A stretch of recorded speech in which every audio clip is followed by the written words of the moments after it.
Hey everyone, Crash from Crash Customs, Lake Havasu, Arizona. We are moving forward on the 1968 Pontiac Firebird convertible. Last time, doors on and other visuals. Now, front clip, rear bumper, and a bunch of littles.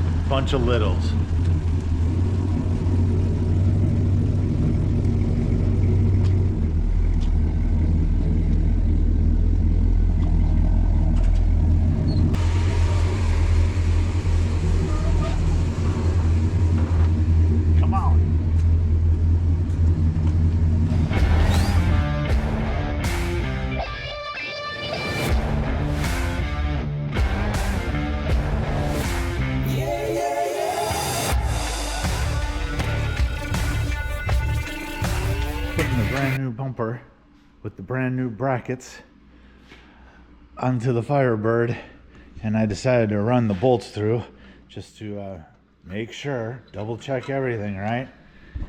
Well, this bracket, if you can see, these nuts on the back side are welded on off center to the actual holes on the bracket, so these won't go in. Just got to spend some time grinding this out real carefully. You can never just put anything on. Got the rear bumper here for the Firebird, and this part of it, both sides obviously, wraps around onto the quarter panel, and the distance between here and here is smaller than the car. So when somebody else hung quarters on both sides, did that change? Reproduction parts, you know, we all know how good those fit. So new bumper, new brackets, new quarter panels.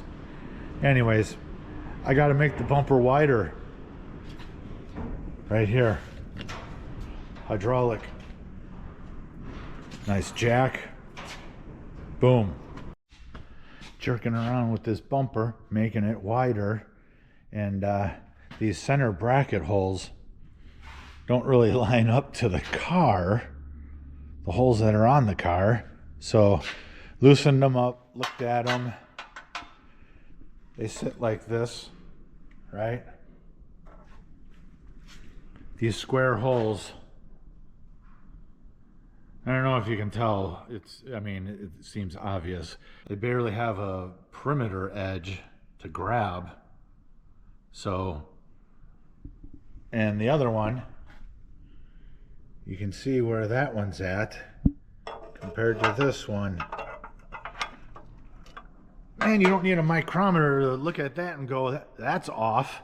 But let's wrap it and box it and ship it. So I gotta change those holes. This bumper was a workout, I tell you.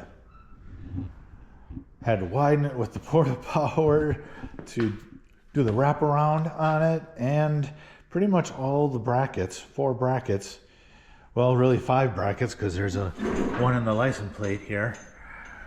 They all had to be tweaked and worked and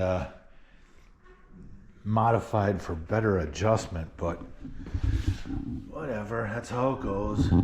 Really, you should just be surprised when it goes right and easy, not surprised when it doesn't, because it don't happen often where it goes right out the box. Front fenders are on, and let me tell you, that was a workout. Previously, before it was here, somewhere in its lifetime, new aftermarket fenders were put on, and the holes, various holes, did not line up. So what the last guys did was, there's 2 bolts on the bottom here, bolt to the bottom, and those holes did not line up, so whoever welded the bottom of the fender to the car. So I've had to fight that. I made the holes bigger, made things line up. Also, we bought new inner wheel wells, and not all those holes lined up either. So new aftermarket fender, new aftermarket wheel tubs to miscellaneous original pieces, right? And it's really not a surprise at all. Same with the core support. There were a couple bolts here that the holes needed to be made a little larger to fit it up, but we're getting ahead of it. When I did put the fenders on and the doors, the car was sitting on all four wheels. Cars flex, full frame cars flex. Cars, unibody cars with subframes flex, and all convertibles with factory frames flex. So when you're doing panel alignment, you want it on all four wheels sitting on the ground or up on stands. If you put it on jack stands, put the jack stands under the axle on the front. Don't put the jack stand here. You want to try to put it like on the cross member in line with where the wheels would be, because the weight of the car and the pivot point of the jack stands, that's gonna tweak things just a little bit, but it'll be enough that if you put panels on with jack stands not where the wheels are, when you drop it back down on the wheels, you're gonna be so disappointed with your panel alignment after hours and hours of getting it right. So make sure you do it that way. It'll help you out in the long run. Working on the rest of the front here, bumper, that has to be cleaned up before that goes back on. We did buy new pieces, lower valance side pieces for the front fenders. They go right here. But I gotta show you guys what we took off the car and the things people do. I don't know if there was budget constraints of just keep it on the road, which fine. At least it didn't go to the crusher, but it blows me away at times because, like I said, these were new fenders, brand new fenders that they painted. These pieces are total garbage, right? We bought new pieces, so they produced them, right? This here, these pieces here, these lower fender pieces, this would be for this one. This thing weighs like 50 pounds, right? So they were so rusted that they mudded that to the new fender. They mudded these to the new fenders, and then the bottom, look at this, that's all mud. They mudded it to the bottom of the Valance. Both of them. There's mud on there, there's Marglass, like a fiberglass resin underneath that, and they did it over rust. So, whatever. I am glad they kept it on the road and it didn't get crushed. But, I mean, how do you buy new fenders and not these pieces? The amount of time they spent mudding this and hacking it, the new pieces would have been way cheaper. Let me flip this over so you can see the back side of that too, because that's, look at, it's unbelievable. Anyways, these pieces here for the horn, hood latch, brace, those have to be removed from this piece, obviously, and cleaned up, sandblasted, painted black, lower valance, that needs to come off, cleaned up, painted black. And we're gonna have a car with headlights. This piece here, a little banged up. It goes underneath this piece, this lower edge here, it doesn't bolt to the core support, but that area. They reproduce these in plastic, which I'm sure is garbage. This is worth saving. I'll hammer that straight, clean this up, respray it, and put it back on. Plastic, replace this with plastic, forget it.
Really happy how this piece turned out. You saw I hammered and dollied it straight, wire wheeled it.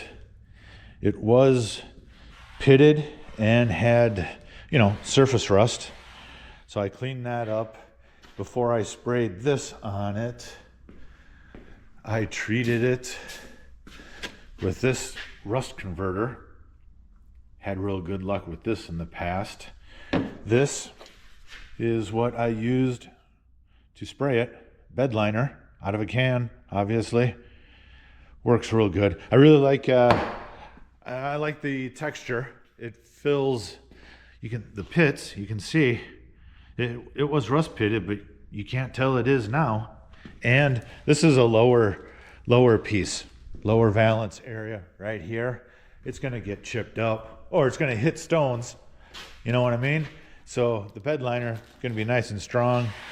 Great bang for the buck, not a lot of time spent on it.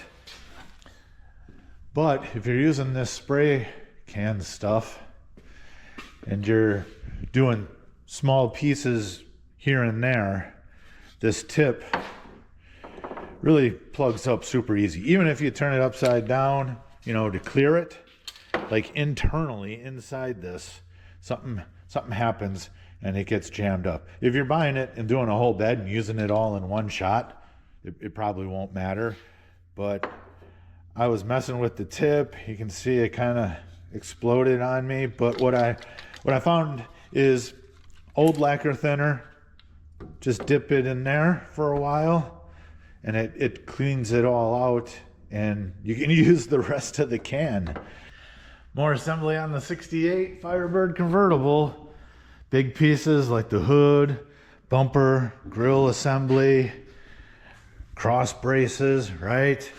Latch, new horns, lower valance, license plate bracket. Had to get a new license plate bracket. Check out this old one. It still held the plate on, but whoo, it's seen better days. I think it's supposed to go like this. Yeah, it's supposed to go like that. Look at that. A little jacked. So I'm struggling though. This sounds so easy. Put the parking lights in, right? It's 3 screws. 3 screws. I'm struggling.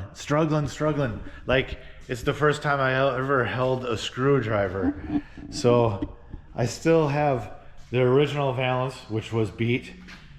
New aftermarket valance, painted, ready to go. And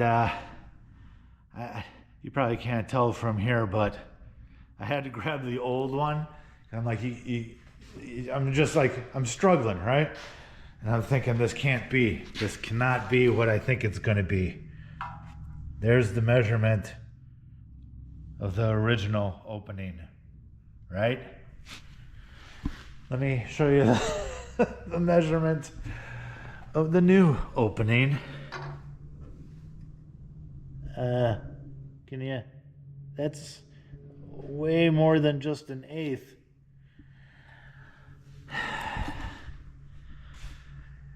Square peg, round hole type of situation. I know it's not a round hole, but the hole ain't the right size. This is, I don't know. I'm gonna conquer it. Obviously, have to be creative, but man, it's Friday at the shop. This should be easy, right? Friday's treating me like it's a Monday. So obviously, I have to modify the hole, both sides, but I'm not sure if it's the mounting positions of the new parts for the parking light lens, but it sits in the opening awful, right? I got the original one because I didn't want to mess up the new one. But if the hole on the inside towards the center of the car gets relocated, it fits real nice. I had to put a sharper bend to this, right? To make it fit a little bit better also. But this black line, I'm gonna cut that out. Also, the original 2 bulbs, new one, 1. Wah, wah, wah, wah. The original housing, recontoured front edge. You can see the holes are quite a bit different, and the contour, if you match up those body lines, quite a bit different. Sandblasted it in the cabinet, restored the outside with you know, chrome in a can. I mean, it's not chrome, but it gives a nice bright finish. Plus the inside of this being that color, when the light hits it, it'll reflect quite a bit. And 2 lights instead of 1. Car's wired for 2. It should stay 2. The Firebird is like 99% assembled. I have rocker trim to put on, but I'm moving it over to the 4-post to do that and do an inspection underneath to make sure I can test drive it. Please like, comment, and subscribe, and we'll keep bringing you weekly content on all the projects that are going on in the shop. I do appreciate it.